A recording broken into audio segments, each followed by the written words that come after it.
Hi, I'm Sarah from The Upcoming. A real pleasure to have you here with us in Thank London you, for the film Sarah. festival. Maybe we could just begin with a bit of an introduction to this version of Lady Chatterley's Lover. Yes. And of course, you are no stranger to this material, having Yeah. acted in one version back in 1993. So what was it like for you kind of coming back on board with a completely different version of it? Well, when I was sent the script, I thought, this is odd. Do they know that I was once a part of this project many decades ago? And I don't know the answer to that question. But I read the script and I thought, this is really interesting. I like Mrs. Bolton.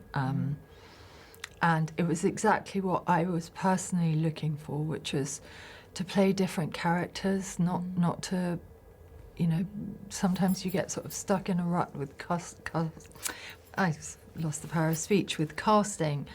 And, you know, what really interests me now is playing characters. So Mrs. Bolton, my father was from up north, and that's such a big part of my life, though it's not, sometimes it's perceived to be, because I have some family members that are actors and are sort of known, but there's a whole other side to my life. So Mrs. Bolton, for me, in a way, felt like the perfect fit. And it was really interesting to be on set and just sort of watch and be excited about being a part of bringing these lovers together. And what do you think it is about D.H. Lawrence's work, but particularly this story, that people just want to revisit time and time again? And perhaps it's still kind of radical that, you know, that he was trying to emphasise how female pleasure and the legitimacy of that should be,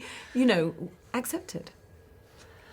I think there are classics, and this was an infamous classic, and they can always be retold because there are always new slants.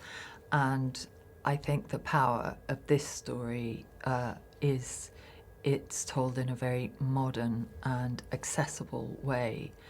And Emma Corrin as Lady Chatterley, they're such a explosive performer that I think it's brilliant casting. In terms of women's stories, I think it's so important because it takes enormous courage, I think, for anyone to change their lives, to completely step out of the box, out of the norm, to leave everything behind, in her case, in Lady Chatterley's case, in terms of reputation, in terms of financial security, the courage to believe in something else, an intimate, tender connection, passionate connection of a love that you have found with someone. Again, I go back to the word courage. Yes, it's a courageous story. And I think what's interesting in this version as well is very much emphasised from Connie's perspective, but also her relationship with Mrs. Bolton, where they're not sort of antagonistic to each other, and even though maybe from different classes, they really connect. So there's an affection there as well. So perhaps how did you develop this kind of version of Mrs. Bolton and also work opposite Emma? Well, that was one of the things that I loved about the script and loved about the character, was that Mrs. Bolton is very much a woman's woman and very supportive of the lady of the house. With Emma, it was very easy. I found that they're such an instinctive performer. A lot of, not quite improvisation, but a little bit, and I like that. You know, when you're in a scene, you're in a scene. So I think the script is absolutely there as a structure, but if people go off piste, I find that quite exciting.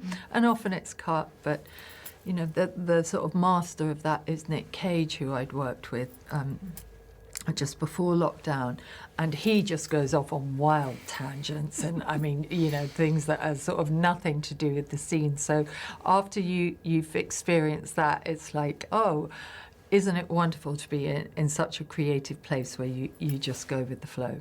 Now, having said that, some scripts, they want it to the letter, and that's important too, because someone has spent the time to write it.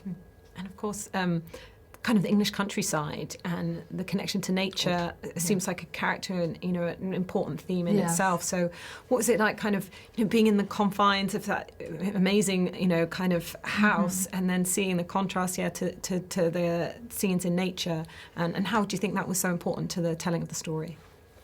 I think nature's a key part of the story, because the famous scene of Connie and Mellors dancing outside in the rain naked, it's sort of two things.